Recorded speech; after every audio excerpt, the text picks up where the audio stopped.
In this video, I'm not going to tell you to put the toilet lids down. I'm not going to tell you to take the dishes out of the sink. I'm not going to tell you to clean up all of the dog poop in the backyard. I'm not going to tell you you need to make your bed and pick up the clothes off of the ground.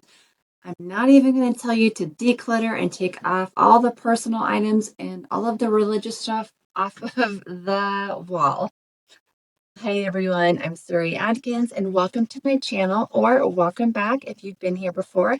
I am a real estate agent here in North Phoenix, and if you've been thinking about selling, I do have a free home evaluation and a seller net sheet linked in the description below. When I say staging, I mean preparing your house for sale. And a lot of you may think, oh, staging, interior designers are coming in. No, understand that we are staging your home to sell. And that's much different than interior designing your home for you or someone else to live in. So, the biggest mistake that I see home sellers making when they're staging their homes is they have too much furniture in their room. The furniture is too large, it's very stylistic, and the colors don't blend, or there are certain, or too many textures or elements in the room that your eye is drawn to, or it doesn't photograph well. And I have been working with a lot of sellers lately and going to their homes and helping them get them prepared to go on the market. And I thought it would be fun to pull some examples to show you to show you that a universal buyer friendly look actually looks like, and that would photograph well. So I'm going to pull up a photo to show an example. So as you can see in this photo, immediately your eyes are drawn to this orangey brick curtain here. And then you're going to notice the outdated curtain rod. Your eyes are then drawn down to this rug down here. You're like the main focal point of the photo. And then your eyes, and then when your buyers are looking online, they're going to be looking at the rug and the curtain. The other thing I want you to notice in this photo, there are a lot of plants here. And look, I understand plants are great. Everybody loves plants, but when they're not placed strategically, it's going to look messy. And to be fair, these are really well cared for. But look at the one in the back right. It's fighting with that built-in, so that niche that's there, and they can't even really tell what's going on in that corner anymore. So it's a little distracting. And then if you look at the couches, they're pretty big. So it's a little overwhelming. And you can't really tell from the photo how big the room actually is. And it's a great room, and you'll be able to tell from the other photos that I'm going to show. But you never really know that here because the couches are swallowing up the whole space. And then there's the wall color. The yellow gold tells you right away that the house is still living in that Tuscan era, and it's dating the whole home. Now look at the after photo. Right away, your eyes are drawn to the chandelier at the top of the screen, which, if it were me, I would have taken off the covers and painted the wrought iron. It dates it a little bit, and I would have painted it black. It's cheap and easy fix. But I really love how the photographer caught the chandelier reflecting in the mirror over the fireplace mantle. It's absolutely gorgeous. Um, and notice the greenery too. They kept it simple. The main greenery um, you're drawn to. It's actually outside of the room through this beautiful arched window with the white curtain, not that orange one. Inside, just a little bit, one plant on the console table, one on the mantle, nothing overdone. And look at the couches. They're not making a statement. Honestly, it's kind of boring, low profile. Um, they're up on the legs. Like the legs are just, it's very elegant looking, actually. Like, so they're almost like on a float. But check out the coffee table. It's small, it's rectangle. Um, what you can't see in this whole room, it's rectangle. And there are other pictures that I can show you the whole room. So I think this looks really pretty. It's boring, I know, but it's just really elegant and simple. And you have to remember, people are looking online and they have very little attention span. And so I think this is just really cute. I mean, they're swiping, right? And so I think this is really good transformation of something pretty inexpensive. They didn't have to tear any walls. It was just really quick and hopefully pretty easy and inexpensive way to prepare this living room to do a quick update to catch buyers' attention. Okay, so here is the before photo of the dining room. The first thing you see is the table, dead center. Somebody walks into this listing and thinks, guess this is where everybody eats. And I get why the sellers did this. They want to show the buyers how many people can fit around this table.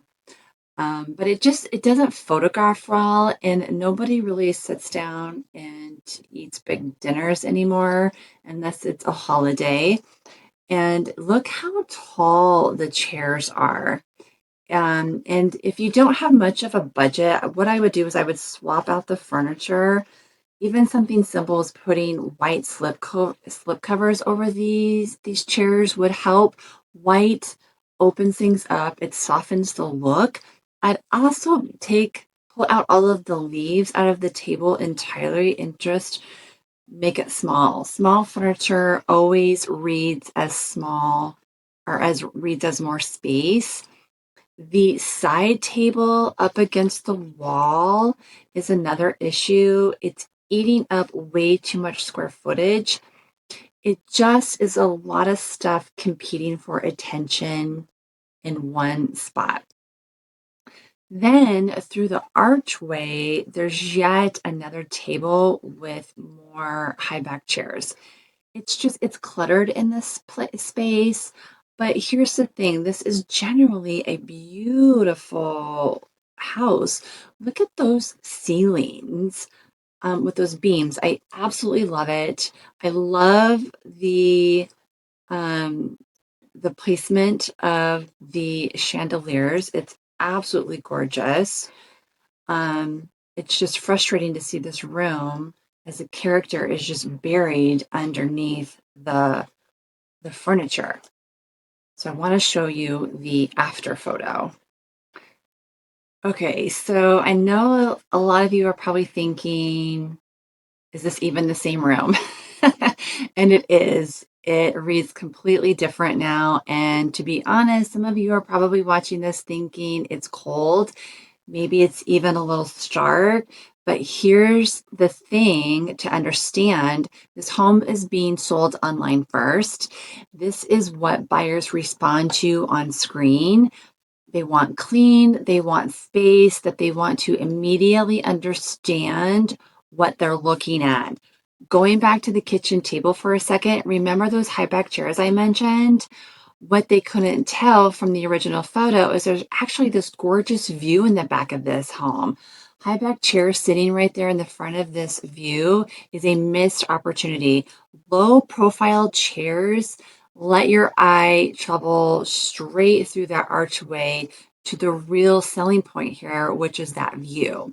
If you step back and look at the shot, it's opened, it breathes. Those warm floors against those cooler tones work really well together. And honestly, the thing that I loved to still change is putting the covers over the chandelier light fixtures and painting them black. That would have pushed the photo right over the top. But even with that, this is exactly the kind of image that sells a home. It's the same house, same bones, just a handful of small adjustments. This is absolutely stunning. Okay, so here's the kitchen. Here's the before. It's a nice shot, generally good quality furniture. I like the rug, but not here. Not for a listing photo. It's too colorful. It pulls focus.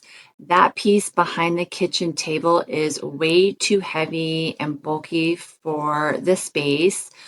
And those high back chairs, I'm not entirely loving. The low profile always photographs better because the goal is to showcase the house, not the furniture. Sounds funny. This little plant crammed next to the bigger one, and that small plant in the bar area with the odd turquoise color. None of that is doing the room any favors. I know it sounds nitpicky, but I'm going to show you the after photo. Okay, look at the after. Look how simple this is. Some of you are probably staring at this. I don't know if this actually looks better, but this is so simple, such a beautiful picture. One plant, nothing crowding the back of the counter, low profile chairs that barely make a statement. I know it's a bit boring and I get it, but step back and remember what's actually being sold. That view, look at that. Even the blue accents in the room echo those gorgeous blue skies. You probably don't even remember the view in the last photo. It's absolutely gorgeous. And you can actually see the floors in this picture as well. Love it. Okay, let's talk about the office. Typically, the office is one of the prominent rooms in the home. For the newer homes, are usually right when you walk into the front door. So it's often it's usually the first impression the buyer gets. And so often it's usually a mess. For this example, there's too many chairs, too many lamps, way too many personal stuff on display. Um, Take a look at this photo. This is honestly what most home offices look like when I'm walking through a listing. Way too crowded, and notice how large this room is, or maybe it is hard to look at. My advice is always the same. Get rid of most of what is in here. I know I typically get pushback. I can't work without my stuff. This is my space. But once you list, this room's job changes. Selling the house is the number one priority. So here's what, so I'm going to show you the picture of once the room is cleaned up, like the after photo. It's amazing. Okay, so here's what it looks like when everything's been stripped out. See the difference? It doesn't even look like the same room. It's so refreshing. This room, it has had a facelift. Suddenly, the space is what someone could actually picture themselves working in. That's the first impression you want. One more thing worth flagging is the bookshelves. If there are books on display, box them up and put them away. You have to take them with you anyway. You have to box them up. You might as well get a head start on it. It is far less distracting with stuff off of the bookshelves with the titles broadcasting your politics, your hobbies, all of your personal items to all of the buyers walking through it. I work with buyers. It's human nature to just go and through and look and see what everybody's reading, what their interests are, take it down, box it up, and just be done. As I said, you have to do it anyway. You might as well just get a head start on it and it not be distracting to the buyers. Okay, so let's move to the outside. I know some of you are not going to love my opinion about this. Um, and that's the patio furniture. And a lot of us have that big, bulky furniture from Costco, Home Depot, the patio store. I have it myself. It's that heavy duty wrought iron. It's going to last forever patio furniture. The problem is it doesn't stage well and it becomes a showstopper for all of the wrong reasons. And it's too big for a lot of the places or a lot of the spaces. And it honestly, it's just not trending right now. I was actually walking through a listing appointment this week and where the seller was proudly showing off his furniture and generally convinced it was a selling point. And I had to have a hard conversation to say this actually needs to go. You have this beautiful backyard. These pieces are overpowering. We're trying to sell the house, not the furniture. He's upset, but here's the thing. This furniture is very well made. It will outlast the move. So nothing wasted. You just have to take it with you. But while the house is on the market, I'd much rather see it out of the space entirely. It dates the home. It eats up too much visual room. What you actually want the buyers to focus on is this backyard itself. Bring in a stager, rent furniture, or borrow furniture. I would tell you some other quick mistakes. Okay, so outside of that, some other quick tidbits to help you stage or prepare to sell your house. It would be too many rugs. Be careful of how many rugs you put throughout your house, whether if it's in your bathroom, your dining rooms, or under your coffee table, under your dining room table. Too many rugs could be distracting, especially if you have beautiful floors, and especially if the rugs are too busy or too colorful. It takes away from the overall picture of the house. The other thing is window treatment. So those blinds or those pulley blinds, if they don't work or if they're dirty, just get rid of them entirely. I've never seen anybody lose a sale over it. I've gone through houses with buyers in them and we've tried to work them, and it's actually more frustrating than anything. Just get rid of them. If you have a window or an area that's not the best view, just put up some really pretty window treatments with a pretty rod iron. Just make it look visually pleasing, and you're fine. My other advice would be paint white. I know I'm probably getting some pushback on that, but just paint white. It's neutral. If the buyer wants to paint another color, they're happy to do that. Paint white, and then carpet. Replace the carpet, replace it neutral. Do not do brown and do not do white, and you'll be fine. Also, my other advice would be as soon as you start thinking about selling, bring in an agent as soon as possible. You could just start to prepare the house. And they can give you advice on what to do and what not to do that is budget friendly, that you'll have a return on your house. You want to prepare to sell it. Remember, you're selling, you're not preparing for you. So you want it to be neutral, you want it to be for the buyer. Pictures go online. So people are looking online. That is the first thing they see. Um, and if you are in Phoenix and you are looking for someone to represent you on the buy side or the sell side, I would love to help you, and I am for hire. All right, that is it. Thank you so much for watching. Please don't forget to subscribe, and I will see you on the next video. Have a wonderful day.